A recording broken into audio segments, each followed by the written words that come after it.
Hey guys, and welcome to 2026 and welcome back to episode 86 of the Sim Racing Show. And this week, Kaz may have quietly hinted at something big around steering wheel support in Gran Turismo 7, raising a serious question. Is Gran Turismo 7 about to expand its inner circle of officially supported hardware in 2026? Hello MOZA, hello SimuCube, hello Conspit, hello all these brands potentially.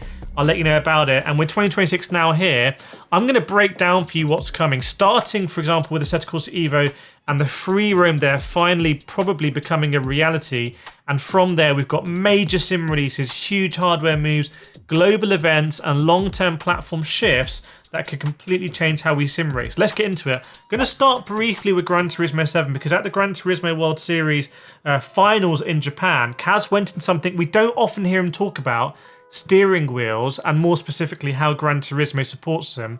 And the key word he kept coming back to was native. And I find this really interesting because Kaz made it clear that polyphony native wheel support isn't just does it work. So for him, it's not about letting players bind any random input to any random function like you would on PC. In fact, he pretty much dismissed that idea outright.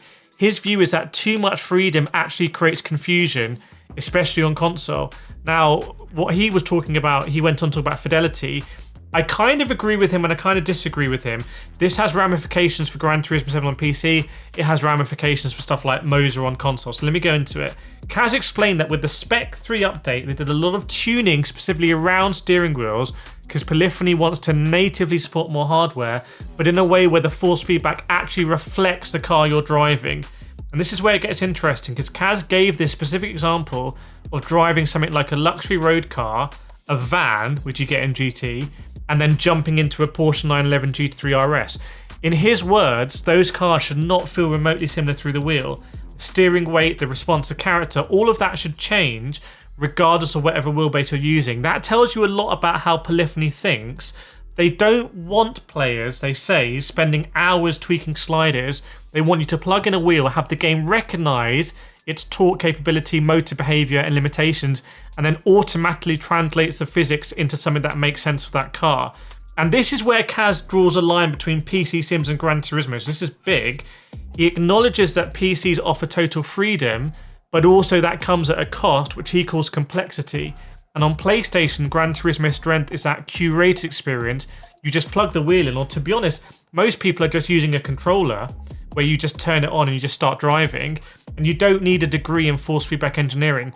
You can make so many mistakes on PC when it comes to your wheelbase, and I'm creating a lot of content on that at the moment because as wheelbases get more powerful and complicated, there's a lot more room for error.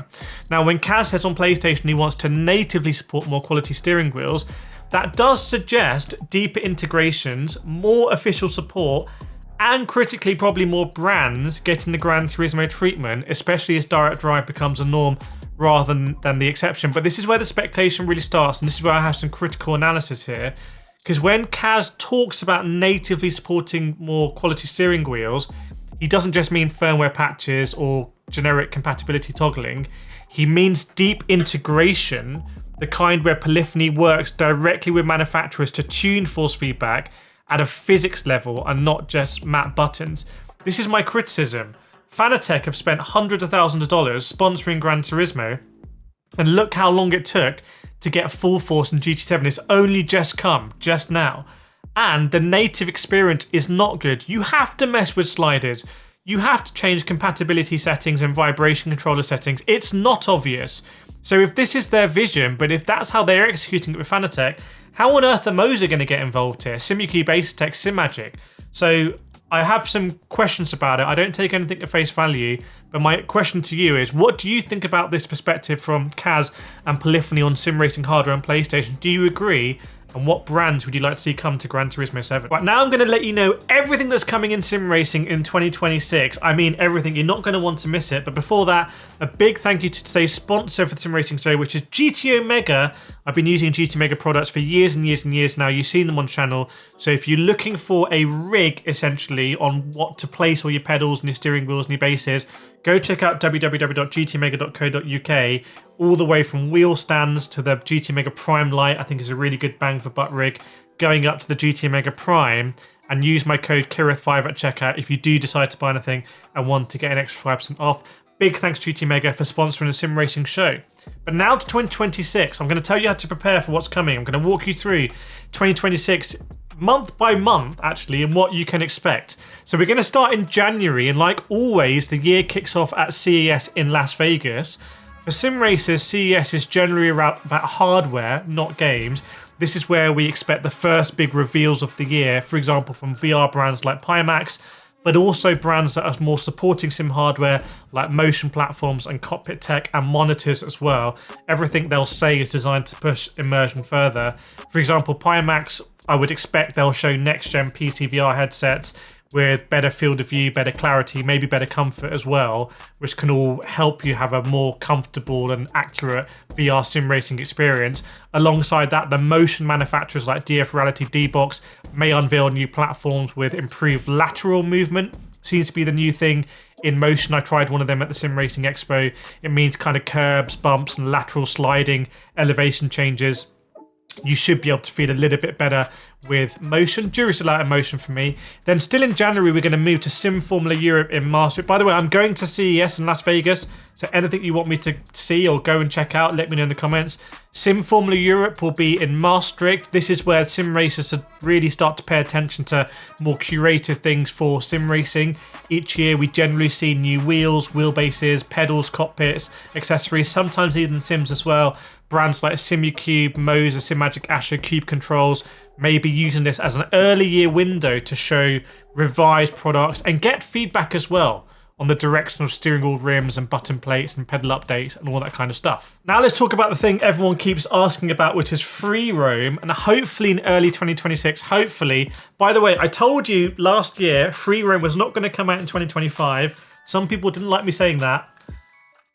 I'm just going to say I was right on it, but I hope, fingers crossed, in early 2026, Evo is going to start rolling out its free roam environment based on the area around the Nürburgring and the surrounding Eifel region.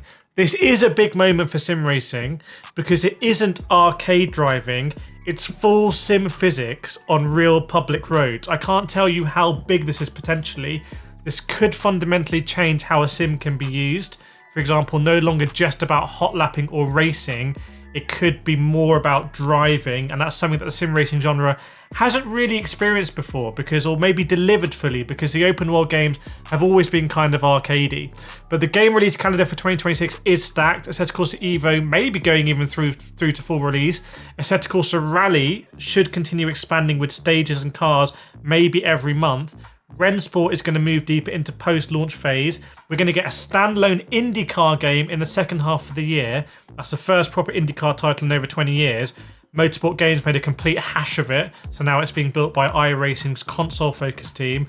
iRacing Arcade should also launch early in the year, giving a more accessible entry point into iRacing ecosystem. But no, I honestly, and I was involved in the first Circuit Superstars game, very proud of that game, so I'm a little bit biased here, but I do feel like the iRacing name for iRacing Arcade is going to prove a little bit problematic at some point because it's very much an arcade game. Now later in the year, we're going to see Forza Horizon 6. We're going to be going to, oh my goodness, we're going to be going to Japan, and this is not going to be a sim, this is going to be more of a simcade, but it could be an absolute letter to car culture in Japan. That's going to be a big one. Moving into March, competitive sim racing will take centre stage with the Gran Turismo World Series. The 2026 season will open in Abu Dhabi, marking the first time GTWS hosts a live event in the Middle East. We know the Middle East is all over this kind of stuff, spending a lot of money. So let's see, because the GT World Series is the biggest console sim racing competition in the world. Easy to forget, and Polyphony does want to push Gran Turismo as a global esport. Even if you're not an esports driver, the GT World Series events do influence how the game evolves.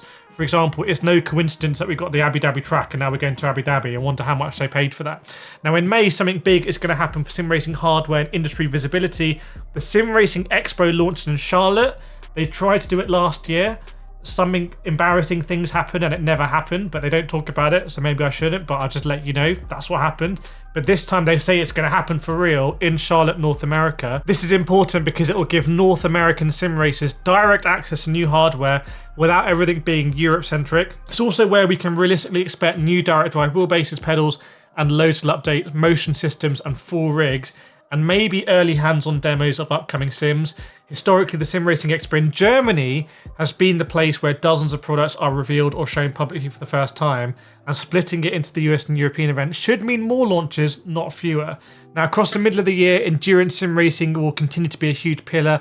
iRacing special events calendar does remain stacked, but the big story for 2026 is the return of the Le Mans Virtual. With Le Mans Ultimate now stable enough to support proper endurance racing, this event is expected to return as a top-tier sim endurance race in 2026, maybe resetting confidence after previous issues, but could also be a big banana skin for Le Mans Ultimate as well.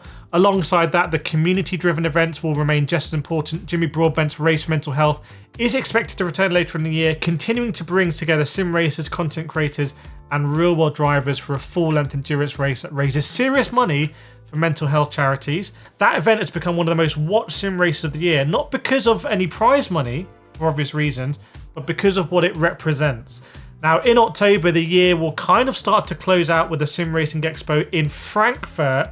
This has traditionally been where the biggest hardware announcements land, finished products, final specs, and release dates for gear that's been teased all year. So when you zoom out, this is why 2026 matters a lot. Hardware is maturing. Direct drive wheelbases are maturing. Sims are becoming longer term platforms with less ability for new sims to come in. It's more difficult for new sim to come in. And free roam is going to arrive in a big way. Forza Horizon 6 and Assetec Corsa Evo free roam. Now let me know what you're most excited for in 2026. New hardware, free roam, endurance racing, or a specific sim. And I'll see you in the next sim racing show. Make sure to subscribe.